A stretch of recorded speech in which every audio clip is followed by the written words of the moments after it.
Hello students, welcome to you online class. और आज मैं आपके लिए लेके आई हूँ हिस्ट्री लेसन 1 का सेकंड पार्ट वीडियो, जिसमें मैं आप लोगों को आज बताऊंगी हिस्टोरियंस एंड उनके सोर्सेस। अभी तक हम लोगों ने पढ़ा था कि किस तरीके से हिस्ट्री में हम लोग पुराने सोर्सेस का यूज़ करते हैं, किस तरीके से हमारे पुराने जो सोर्सेस थे वो न्यू सोर्स से किस तरीके से डिफरेंस मिले, या जितने भी चेंजमेंट हुए हैं उनको जांच पड़ताल, उनके बारे में गहराई से जानना, ये सारी चीज़ें हम लोगों ने किस तरीके से की थी। आज हम लोग देखेंगे कि हिस्टोरियंस एंड उनके सोर्सेज, मतलब इतिहासकार जो हैं और उन्होंने किन किन सोर्स का यूज़ किया था, इनके बारे में पढ़ेंगे। तो let's start. Historians use different types of sources to learn about the past depending upon the period of their study and the nature of their investigation. Last year, the example you read about rulers of the Gupta dynasty and Harshvardhan. In this book, we will read about the following 1000 years from roughly 700 to 1750. मतलब हम लोग historians use differently type of sources, historians different type के sources का use करते थे about the past depending upon the period. मतलब past की पे डिपेंड जो टाइम पीरियड थे उनकी स्टडी को करने के लिए, and nature of their investigation, और उनका नेचर कैसा है इस चीज़ की इन्वेस्टिगेशन करने के लिए। लास्ट ईयर हम लोग एग्जाम्पल के लिए कहेंगे कि लास्ट ईयर हम लोगों ने you read about rulers of गुप्त डायनेस्टी एंड हर्षवर्धन। हम लोगों ने गुप्त डायनेस्टी और हर्षवर्धन के बारे में पढ़ा था। In this book we will read about following 1000 year. इसी तरीके से हम लोग अब मतलब जो आगे आने वाले ऐसे बहुत सारे 1000 ईयर्स हैं उनके बारे में रीड करेंगे फ्रॉम रफली 700 टू 1750। मतलब एक मोटे तौर पे कहेंगे, रफली मतलब मोटे तौर पे कि 700 से 1750 तक की चीज़ों को मोटे तौर पे मेन पॉइंट्स को पढ़ेंगे। You will notice some continuity in the sources used by historians for the study of this period. इस पीरियड की स्टडी के लिए हिस्टोरियंस ने जिन जिन सोर्सेस का यूज़ करते आए हैं, ऐसी आपको बहुत सारी चीज़ें देखने को मिलेंगी, नोटिस करने को मिलेंगी। They still really on coins, inscriptions, architectures and textual records for information. उन्होंने ऐसी बहुत सारी चीज़ों को कलेक्ट किया है, जैसे कि कॉइन्स हो गए, आर्किटेक्चर्स हो गए, इंस्क्रिप्शंस हो गए, टेक्सचुअल रिकॉर्ड हो गए। ऐसी बहुत सारी चीज़ों को इन्फॉर्मेशन के लिए इन्फॉर्मेशन के तौर पे कलेक्ट किया है। But there is also considerable discontinuity. लेकिन ये पहले की अपेक्षा जो है कुछ बातें पहले से काफ़ी ज़्यादा डिसकॉन्टिन्यूटी मीन्स अलग अलग हैं, डिफरेंट है। The number and variety of textual record increased dramatically during this period. और जो इनमें नंबर ऑफ वैरायटी है, मतलब टेक्सचुअल रिकॉर्ड की संख्या है, मतलब लिखित जो सामग्री थी उनकी जो संख्या है, और उनमें जो विभिन्नता है, मतलब डिफरेंट टाइप में है, वो हमें शॉक कर देने वाली है। एक मतलब उससे हम लोग ड्रामेटिकली मतलब आश्चर्यचकित हो जाते हैं। The slowly displaced other types of available information. और ये क्या करती है, धीरे धीरे से इसके information through this period paper gradually become cheaper and more widely available. मतलब ये हमारे लिए धीरे धीरे आगे चल के दूसरे प्रकार के जो सोर्स थे उनका इस्तेमाल धीरे धीरे कम होने लगा था, क्योंकि इस टाइम पे क्या था, जो कागज़ था वो ज़्यादातर सस्ता हो गया था और ज़्यादा वाइडली मतलब बड़े पैमाने पे अवेलेबल भी हो गया था। People used it to write holy text, chronicles of rulers, letters and teachings of saints, petitions and judicial records and for register of accounts and taxes। मतलब लोगों ने इसको क्रॉनिकल ऑफ रूलर्स मतलब धर्म, हॉली टेक्स्ट धर्म ग्रंथ मतलब पवित्र ग्रंथों को लिखने में, और क्रॉनिकल ऑफ रूलर्स मतलब जो रूलर्स थे, शासक थे, राजा थे, उनके पूरी मतलब लाइफ की चीज़ें लिखने में, एक पूरा लाइफ पार्ट लिखने में कि उन्होंने किस तरीके से शासन किया उनके बारे में लिखने में, एंड लेटर्स पत्रों को लिखने में, टीचिंग्स ऑप्शंस संतों के उपदेश या शिक्षाएं लिखने में, पिटिशंस बहुत सारी अर्जियां जो दी जाती हैं न्याय के लिए उनको लिखने में, जुडिशियल रिकॉर्ड बनाने में, या फिर अकाउंट और टैक्स के जो रजिस्टर्स थे उनको मेंटेन करने में किया था। इसका पेपर का use, manuscripts were collected by wealthy people and rulers, monasteries and temples. मतलब जो पहले के लोग वेल्दी पीपल थे, धनी लोग थे, रूलर्स थे, या फिर मोनेस्ट्रीज मीन्स होता है मठ, जो हम लोगों के यहाँ बौद्ध रिलीजन में, बुद्धिस्ट रिलीजन में यूज़ होता है वर्ड, मंदिर टाइप में ही होता है मठ। तो मठों और मंदिरों में पहले के टाइम पे मैन्यूस्क्रिप्ट का यूज़ किया जाता था, उनको कलेक्ट किया जाता था। These manuscripts and documents provided a lot of detailed information to historians but they are also difficult to use. ये मैन्यूस्क्रिप्ट और डॉक्यूमेंट्स जितने भी हैं ये हिस्टोरियंस को बहुत ज़्यादा वाइड एरिया, मतलब बहुत ज़्यादा डिटेल में इंफॉर्मेशन हमें हिस्टोरियंस को देते हैं, लेकिन इसके साथ ही इनका यूज़ जो था वो बहुत ज़्यादा टफ हो गया था, डिफ़िकल्ट हो चुका था। There was no printing press in those days, so scribes copied manuscripts by hand. उस टाइम पे कोई भी प्रिंटिंग प्रेस नहीं थी, इसलिए जितने भी ये स्क्राइब्स कॉपीड मीन्स जो हम लोग कॉपी करते हैं, कहते हैं एक जो आजकल हम लोग जीरोक्स या फोटो कॉपी बोलते हैं वही चीज़, मतलब किसी एक कॉपी की कई कॉपी बनाना, उनके लिए वो काम क्या करते थे, हाथ बाय हैंड, हाथों से ही लिख के करना पड़ता था। If you have ever copied a friends homework you would know that this is not a simple exercise. अगर आपने कभी भी अपनी किसी भी फ्रेंड की कॉपी से अपनी कॉपी में चीज़ सेम तरीके से नोट की है देख के, तो आप ये चीज़ जानते होंगे कि ये काम कितना आसान नहीं होता है। Sometimes you can not read your friends hand writing and are force to guess what is written. मतलब कभी कभी ऐसा भी होता है कि आप अपने फ्रेंड की हैंड राइटिंग नहीं समझ में आती है, और जिसमें मजबूर में जो हम लोग क्या करते हैं कि उस चीज़ को गेस करके ही लिख लेते हैं। As a result there are small but significant differences in your copy of your friends work. और इसी का ये रिजल्ट होता है कि सेम चीज़ भी आपके और आपकी फ्रेंड की कॉपी में अगर हम लोग कहें तो काफ़ी कुछ उसमें से डिफरेंस हो जाता है। मतलब थोड़ा ही बहुत होता है, लेकिन वो काफ़ी चीज़ों में जो डिफरेंस आ जाता है।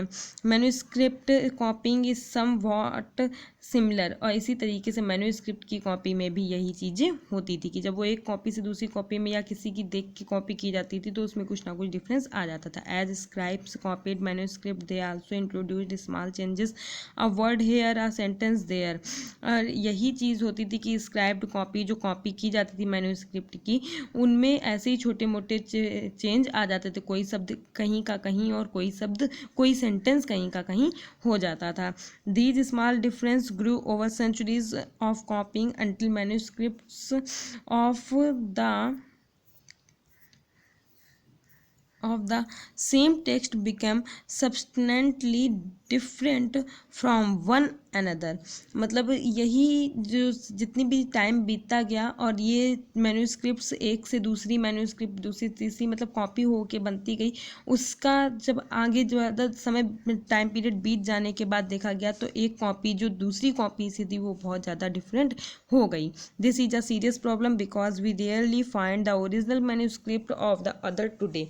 और ये एक सीरियस प्रॉब्लम बन गई कि अगर हमने जो मेन कॉपी थी, जो मेन मैन्यूस्क्रिप्ट थी, वो शायद ही कभी मिल पाती थी। मेन कॉपी ओरिजिनल कॉपी तो जल्दी मिल नहीं पाती थी, तो ये एक से बहुत बड़ी प्रॉब्लम बन गई थी। We are totally dependent upon the copies made by later scribes. और हम लोग ज़्यादातर डिपेंड होते थे जो जितनी ही बाद में उनकी कॉपीज़ बनती चली जाती थी। कॉपीज़ मतलब अगर एक पेज की हमने कॉपी की, फिर उस कॉपी को ही किसी दूसरे ने आगे जाके कॉपी किया, फिर उसको और किसी ने कॉपी किया, तो इस तरीके से जो लास्ट वाली कॉपी आएगी वो काफ़ी डिफरेंस हो जाएगी, और उन्हीं कॉपीज़ पे ही हम लोग डिपेंडेंट होते थे। As a result, historians have to read different manuscript versions of the same text to guess what the author had originally written। और इसीलिए इस बात का गेस लगाने के लिए कि हमें ओरिजिनल कॉपी चाहिए होती थी कि लेखक की राइटर ने क्या लिखा है, जबकि हिस्टोरियंस जो थे वो उनको और हिस्टोरियंस को यही सारी चीज़ों का डिफरेंस जानने के पीछे कई सारी मैन्युस्क्रिप्ट्स को पढ़ना पड़ता था, कई सारी मैन्युस्क्रिप्ट्स को देखना पड़ता था, उनका अध्ययन करना पड़ता था। On occasions, authors revised their chronicles at different times. The 14th century chronicler Ziauddin Berni wrote his chronicle first in 1356 and another version 2 years later, the two different from each other, but historians did not know about the existence of the first version until the 1960s. It remained lost in large library collection। कई बार जो writer होते थे वो time time पर अपने main जो chronicles means होता है पूरा वृत्तांत, मतलब पूरी जो उन्होंने एक ग्रंथ टाइप का लिख रखा है उसमें खुद ही वो कई बार क्या करते थे, ऑथर रिवाइज्ड मीन्स उसमें चेंजमेंट करते रहते थे। द 14th सेंचुरी क्रॉनिकल जो इतिहासकार थे 14th सेंचुरी के जियाउद्दीन बर्नी, उन्होंने अपना एक ग्रंथ टाइप का लिखा था पहली बार 1356 में और दूसरी बार उन्होंने उसको 2 ईयर्स के बाद फिर से लिखा था। The two differ from each other but historians did not know about the existence of first version। और जो लेकिन ये दोनों ही जो थे वो क्या थे, the two differ from each other, वो एक दूसरे से बिल्कुल डिफर हो चुके थे, but historians did not know, लेकिन इतिहासकार ये चीज़ नहीं जानते थे कि about the existence of first version, की पहला वाला जो ग्रंथ था वो कहाँ है, अंटिल द 1960s 1960 से 1960 तक। It remained lost in large library collection, शायद वो कहीं किसी बड़े लाइब्रेरी कलेक्शन के बीच में खो गया होगा। साइड में एक फिगर दिया हुआ है, ये लैंग्वेज के बाद दिया है figure 2। Different kinds of hand writing would make the reading of Persian and Arabic difficult. ऐसी डिफरेंट टाइप की हैंड राइटिंग होने के कारण अरेबी और पर्शियन लैंग्वेज में को पढ़ने में जो होती थी बहुत ज़्यादा कठिनाई होती थी। The Nastaliq style on the left is cursive and easy to read, the सिकेट on the right is denser and more difficult. मतलब हम लोग कह सकते हैं जो नस्लिक स्टाइल है वो बाईं ओर से लेटर को जोड़ जोड़ के लिखी गई है जो कि इजी है, और जो फारसी और अरबी वाली जो सिकस स्टाइल है वो राइट साइड से लिखी गई है और वो बहुत ज़्यादा डेंजर मीन्स घनी घनी और डिफ़िकल्ट भी है। देखो ये जो लेफ़्ट वाली है ये तब भी कुछ सही है, और ये वाली जो है ये बहुत ज़्यादा पास पास घनी घनी लिखी गई है। एक यहाँ पे भी पैरा छूटा था, ये पहले फिगर देख लेते हैं। फिगर 1 दिया है, अ painting of a scribe making a copy of a manuscript. This painting is only 10.5 centimetre by 7.1 centimetre in size. ये जो पेंटिंग है ये इसकी कॉपी जो है वो मैन्युस्क्रिप्ट की नकल कर रहा है, मतलब ये जो पेंटिंग बनाई गई है इसमें एक पर्सन है जो मैन्युस्क्रिप्ट की कॉपी कर रहा है, और ये पेंटिंग जो का साइज़ जो है वो 10.5 सेंटीमीटर से 7.1 सेंटीमीटर के बीच है। और कह रहे हैं because of its size it is called a miniature, मतलब यही जो इसके साइज़ के कारण ही हम इसे मिनिएचर कहते हैं। मतलब मिनिएचर का मीन्स हो गया एक छोटा चित्र। Miniature paintings were sometimes used to illustrate the text of manuscripts. Miniature paintings का जो यूज़ था वो कभी कभी हम लोग मैन्युस्क्रिप्ट में लिखे हुए टेक्स्ट को सही से समझाने के लिए करते थे। They were so beautiful that later collectors often took the manuscript apart and sold just the miniature। और ये इतने ज़्यादा ब्यूटीफुल होते थे कि आगे चल के इन्हें कलेक्टर्स मतलब जो कलेक्ट करते थे इनको अक्सर इन चीज़ों को कलेक्ट करके रखते थे और बाद में इन्हें आगे चल के बेचने भी लगते थे। एक यहाँ पे आर्काइव दिया हुआ है। अब प्लेस आर्काइव मीन्स होता है place where documents and manuscripts are stored, एक प्लेस जहाँ पे डॉक्यूमेंट्स और मैन्यूस्क्रिप्ट्स को स्टोर करके रखते हैं। Today all national and state governments have archive where they keep all their old official record and transactions. आज के टाइम पे भी नेशनल और स्टेट गवर्नमेंट के पास अपनी आर्काइव होती है जहाँ पे वो अपने पुराने ऑफिशियल रिकॉर्ड्स को और ट्रांजैक्शंस मतलब जितना भी उन्होंने लेन देन किया है उसके डॉक्यूमेंट्स को सेव करके रखते हैं। एक यहाँ पे पैरा दिया था the value of paper, paper की क्या वैल्यू है, कंपेयर द फॉलोइंग दोनों जो पॉइंट है उनको कंपेयर करके बतानी है। In the middle of the 13th century a scholar wanted to copy a book but he did not have enough paper। एक 13th century में एक स्कॉलर जो था वो एक बुक को कॉपी करना चाहता था लेकिन उसके पास इनफ पेपर नहीं था। So he watch the writing of a manuscript, he did not want dried the paper and used it. इसी वजह से उसने इसीलिए उसने जो था वो मैन्यूस्क्रिप्ट को क्या किया, वॉश कर डाला। ऐसी मैन्यूस्क्रिप्ट जिसकी उसको ज़रूरत नहीं थी, उसने उस मैन्यूस्क्रिप्ट को वॉश कर डाला और उसी के कागज़ को सुखाकर उसका यूज़ किया। और सेकेंड नंबर पॉइंट दिया है a century later if you brought some food in the market you could be lucky and have the shopkeeper wrap it for you in some paper. और आज के टाइम पे इतना paper है market में कि अगर आप कोई खाने का सामान भी मार्केट से ख़रीदने जाते हैं तो आप आप इतने लकी हैं कि शॉपकीपर उसे भी पेपर में रैप करके देता है। When was paper more expensive and easily available in the 13th और 14th century? तो आप ये बता सकते हैं कि 13th या 14th सेंचुरी में क्या पेपर कब इतना ज़्यादा एक्सपेंसिव था और कब आसानी से अवेलेबल होने लगा था।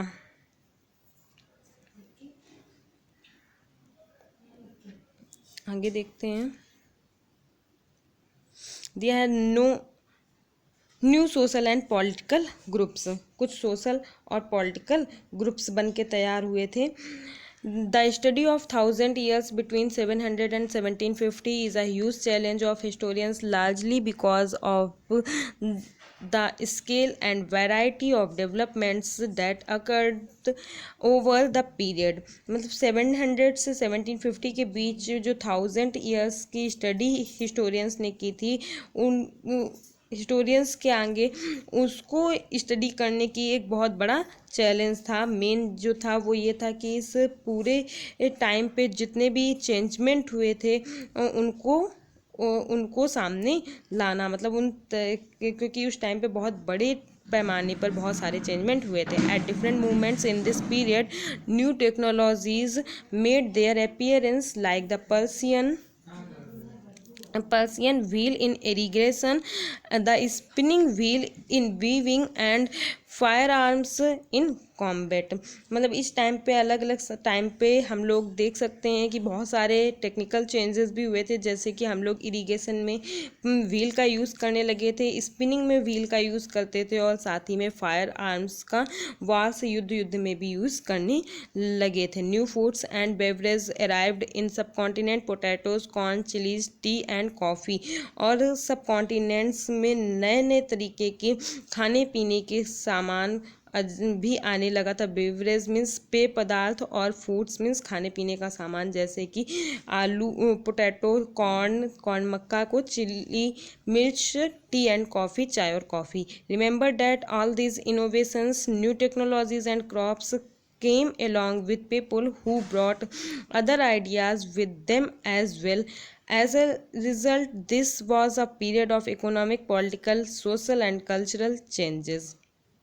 Remember that all these innovations, हम इन सारे इनोवेशंस मतलब ये सारे परिवर्तनों को ध्यान में रखते हुए न्यू टेक्नोलॉजीज एंड क्रॉप्स, मतलब नई टेक्नोलॉजी आई, नई तरीके की crops I, came along with people, और लोगों के साथ उनके नए न्यू आइडियाज़ भी सामने आए। एज अ रिज़ल्ट, इसी का रिज़ल्ट ये हुआ कि this was a period of economic, ये एक ऐसा पीरियड था जिसमें इकोनॉमिक, पॉलिटिकल, सोशल और कल्चरल चेंज भी हुए। You will learn about some of these changes in chapter 5, 6 and 7, और आप यही सारी चीज़ें चैप्टर 5, 6 और 7 में रीड करेंगे। This was also a period of great mobility, ये एक ऐसा पीरियड था, जिसको हम लोग बोलते हैं मोबिलिटी, मीन्स हो जाएगा गतिशीलता का, मीन्स काफ़ी ज़्यादा चेंजमेंट का, जिसमें मतलब हम लोगों ने इस टाइम पे ट्रांसपोर्टेशन की चीज़ों को भी ढूंढ निकाला था, जिसमें लोग एक जगह से दूसरी जगह ज़्यादातर जाने लगे थे। ऐसा मोबिलिटी मीन्स गतिशीलता, मतलब एक जगह से दूसरी जगह आने जाने का पीरियड हो गया था। Groups of people travel long distance in search of opportunity, लोगों ने एक जगह से दूसरी जगह ग्रुप में ट्रैवल करना शुरू कर दिया था नई नई अपॉर्चुनिटी के लिए, मीन्स नए नए अवसर पाने के लिए। The subcontinent held immense wealth and the possibilities for people to carve a fortune. और ऐसे ही बहुत सारे सब कॉन्टिनेंट थे जहाँ पे बहुत बड़ी मात्रा में वेल्थ, धन और पॉसिबिलिटी, संभावनाएं मौजूद थी। लोग वहाँ पे अपना फॉर्चून, भाग्य को बनाने के लिए जाने लगे थे। One group of people who became important in this period were the Rajput, a name derived from Rajputra, the son of the ruler. एक ग्रुप उसी टाइम पे बना था, उस टाइम पीरियड में, जिस ग्रुप को कहा गया था राजपूत। जो वर्ड था राजपूत वर्ड, वो राजपुत्र से लिया गया था और जिसका मतलब होता है राजा का पुत्र। Between the 8th and 14th centuries, the term was applied more generally to a group of warriors who claimed Kshatriya caste status.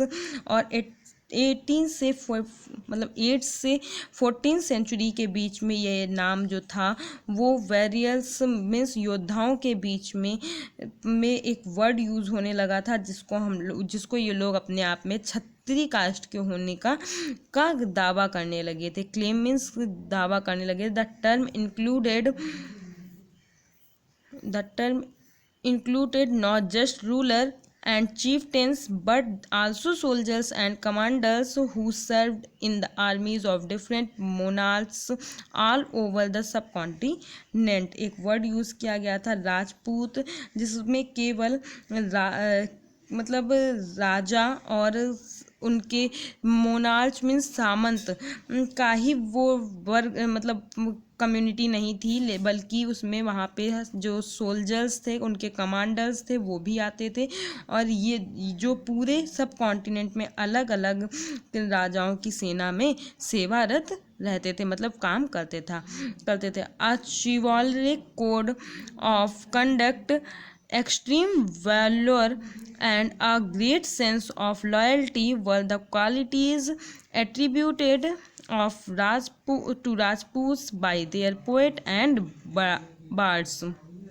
मतलब हम लोग कह सकते हैं कि जितने भी पोएट एंड बार्ड्स बोलते हैं चारण राजपूत, मतलब वही कवियों की तरह ही वो भी होते थे। चारण राजपूत की जो थे वो अपने बहुत ज़्यादा पराक्रमी थे, मतलब एक्सट्रीम वॉल्योर मीन्स बहुत प्रबल पराक्रमी थे, स्वाभिमानी थे और ऐसा और अपने जो राजा थे उनकी स्वामी भक्ति को ही गाया करते थे, उनका ही गुणगान करते थे। Other groups of people such as the Marathas, Sikh, Jat, Ahoms and Kayastha, a caste of scribes and secretaries, also used the opportunities of the age to become political important। और इसके साथ ही इस टाइम पीरियड में पॉलिटिकल इम्पोर्टेंस की तरफ से अगर हम लोग देखें तो मराठा, सिख, जाट, अहोम और कायस्थ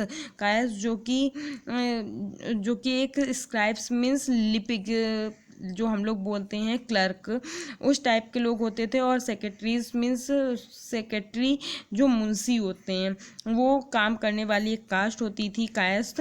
तो इनको भी अपने अपने उस टाइम पे पॉलिटिकल टाइप से उनको भी पॉलिटिकल टाइप से इम्पोर्टेंस अपॉर्चुनिटी मिल गई थी। Throughout this period, there was a gradual clearing of forest and extensions of agriculture, a change faster and more complete in some areas than in other। और इस पूरे time period में कई जगहों पे ज़्यादातर ग्रेजुअल क्लियरिंग ऑफ फॉरेस्ट, मतलब जंगलों की कटाई सफाई की गई थी, और खेती का एरिया, एक्सटेंशन ऑफ एग्रीकल्चर, खेती के एरिया को बढ़ाया गया था दूसरी जगहों की अपेक्षा में। Changes in their habitat, forced many forest dweller to migrate. और इसी वजह से यहाँ पे बहुत ये कुछ ऐसे भी चेंजमेंट हुए थे जिनमें दूसरे क्षेत्रों की अपेक्षा अधिक तेज़ी से काम हुआ था, और जो हैबिटेट थे मतलब लोगों के रहने के स्थान थे उनको भी बहुत सारे फॉरेस्ट ड्वेलर मीन्स वनवासियों को मजबूर होकर अपनी जगह छोड़नी पड़ गई थी। माइग्रेट मतलब दूसरी जगह पहुंच जाना पड़ गया था। Other started tilling the land and become peasants. और साथ ही में दूसरे कुछ ऐसे भी लोग थे जो अपनी ज़मीन की खुदाई खुद करने लगे, जुताई करने लगे थे और किसान बन गए थे।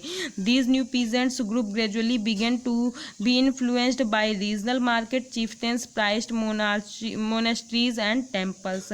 और जो ये पीजेंट थे, ये जो नया किसानों का ग्रुप था, इसने साथ ही अपने आसपास की मार्केट में चिफ्टेंस मीन्स मुखिया के रूप में, प्रेइस्ट मीन्स पुजारी के रूप में, मोनेस्ट्रीज एंड टेम्पल्स मंदिरों और मठों में अपना प्रभाव दिखाने लगे थे। They become part of large complex society and were required to pay tax and offer goods and services to local lords. और इनका ये एक बहुत बड़ी और कॉम्प्लेक्स सोसाइटी का एक पार्ट थे। उन्हें भी अपना टैक्स पे करना पड़ता था, और साथ ही में जो उनके लोकल लॉर्ड्स मतलब लोकल के जो मालिक थे उनके काम की मतलब फ्री में काम करना पड़ता था। उन्हें अपना टैक्स भी पे करना पड़ता था, ऑफर उन्हें गिफ्ट भी देने पड़ते थे। ऑफर गुड्स में सामान उपहार के रूप में देने पड़ते थे, एंड सर्विसेज उनका काम फ्री में करना पड़ता था। As a result significant economic and social differences emerged amongst peasant. और इसी का ये रिजल्ट हुआ कि जो किसान थे इनके बीच में काफ़ी कुछ इकोनॉमिक और सोशल चेंज में डिफरेंस देखने को मिलने लगे। Some possessed more productive land, other also kept cattle and some combined artisanal work with agricultural activity during the lean season। और इसका रिज़ल्ट ये हुआ कि कुछ के पास तो मतलब अच्छी खासी उपजाऊ लैंड होती थी, अच्छी खासी उपजाऊ ज़मीन होती थी, प्रोडक्टिव लैंड उपजाऊ ज़मीन होती थी। कुछ ने कैटल्स को पालना शुरू कर दिया, जानवर पालने शुरू कर दिया, और कुछ लोग खेती के खाली समय में कुछ आर्टिसनल वर्क मीन्स अपना आर्टिस्ट मतलब कहीं चिकनकारी की कढ़ाई कर रहे हैं, दस्तकारी कर रहे हैं, अपना ऐसे होममेड चीज़ें बना रहे हैं, ऐसे काम करने लगे थे, कर लेते थे। As society become more differentiated, people were grouped into jatis और subcaste and ranked on the basis of their backgrounds and their occupations. As society, और जैसे जैसे सोसाइटी में डिफरेंस बढ़ने लगा था, लोग कास्ट और सब कास्ट में डिवाइड होने लगे थे। उनका जो बैकग्राउंड था और उनकी ऑक्यूपेशन थी, उनके आधार पे उन्हें सोसाइटी में ऊंचा और नीचे का स्थान दिया जाने लगा था। Ranks were not fixed permanently, ये रैंक परमानेंटली फिक्स नहीं थी, and varied according to the power, ये उनकी पावर के ऊपर डिपेंड करती थी। इन्फ्लुएंस उनके प्रभाव के ऊपर, रिसोर्स उनके पास controlled by the member of जातीज, और उनकी जाति में उनके पास कैसे क्या रिसोर्स हैं इनके ऊपर ये रैंक डिपेंड करती थी। The status of same jati could vary from area to area, और ये स्टेटस जो था वो एक ही जाति का अलग अलग एरिया में अलग अलग होता था। जातीज framed their own ruler and regulation to manage the conduct of their member, और ये जो इनके अपने मेंबर थे इन्हीं के रूल्स और रेगुलेशंस को बनाए हुए रूल्स और रेगुलेशंस को ये जातियाँ मानती थी। मतलब ये जातियाँ अपने ही मेंबर्स के बनाए हुए रूल्स और रेगुलेशंस को मानती थी। These regulations were enforced by an assembly of elders described in some areas as the jati panchayat, और इन्हीं रेगुलेशंस को ये जाति के जो पालन जो था, इन रेगुलेशंस को मनवाना, इन्फोर्स मीन्स मनवाने का काम वहाँ की जाति पंचायत के ही कुछ लोगों को दिया जाता था जो बड़े और बुजुर्ग होते थे। But jatis were also required to follow the rulers of their village, लेकिन ये जातियाँ जो थी वो अपने ही विलेज के रीति रिवाजों का भी पालन इनको करना पड़ता था। Several villages were governed by a chieftains, कुछ विलेजेस का जो मुखिया जो शासन होता था वो उनके मुखिया के पास होता था। Together they were only one small unit of a state, और इसीलिए कई बार मिल मिला के एक छोटे से राज्य की एक छोटी सी इकाई, ये मतलब ये जो यूनिट होती थी ये एक छोटे से राज्य की एक छोटी सी इकाई, छोटा सा हिस्सा होती थी। तो इसके साथ ही हम लोग साइड में ये दिया है ऑफ क्वेश्चन मार्क है, of the technological economic social and cultural change described in this section which do you think were more significant in the town or village in which you live. इस जो section है इसमें जो हम लोगों के technological economic social cultural जो changement दिए गए हैं उनमें से आप कौन सा चेंजमेंट ज़्यादा इम्पॉर्टेंट समझते हैं अपने टाउन या विलेज में जहाँ आप रहते हैं, कि वहाँ पे कौन सा चेंजमेंट ज़्यादा इम्पॉर्टेंट है। और यहाँ पे दिया इनहेबिटेट मीन्स होता है refers to environment of a region and social and economic life style of its residence, मतलब वो हैबिटेट का मतलब हो जाएगा एक ऐसा एनवायरनमेंट जहाँ पे रहने वालों की सोशल इकोनॉमिक सारी लाइफ स्टाइल उनके अकॉर्डिंग होती है, मतलब वो कहाँ उस एरिया के अकॉर्डिंग अपनी लाइफ स्टाइल में उस एरिया की अकॉर्डिंग लाइफ स्टाइल जीते हैं। इसके अलावा एक हम लोगों ने सारी चीज़ रीड कर ली है, आगे का जो पैराग्राफ है वो हम लोग इसके बाद देखेंगे नेक्स्ट वीडियो में। रीजन एंड अम्पायर, रीजन और अम्पायर मतलब क्षेत्र, नए सामाजिक क्षेत्र और उनका जो शासन था वो कैसा था। तो आज यहीं तक और इसी के साथ हम लोग वीडियो को एंड करते हैं। So thank you.